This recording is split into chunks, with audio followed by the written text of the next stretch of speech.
Hello dear friends, subscribers and guests of my channel. In this video I want to show and tell you how to check DMs on Instagram. Please put your like, subscribe to my channel and share this video with your friends. And let's get started. So first we need to go to Instagram. After that, click on this message icon in the upper right corner. And here you can see all your chats in DM. If you want to delete chat, you can swipe it to left and click delete. And if you want to delete chat, you can do that. But if you expect to get a message but you don't see it, you can also tap on requests at the top right.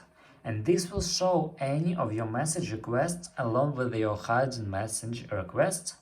And these are people that Instagram thinks maybe are spam messages. So check here for messages as well.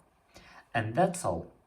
If you enjoyed this video and found it helpful, please put your like, subscribe to my channel and share this video with your friends. Bye bye everyone. See you later.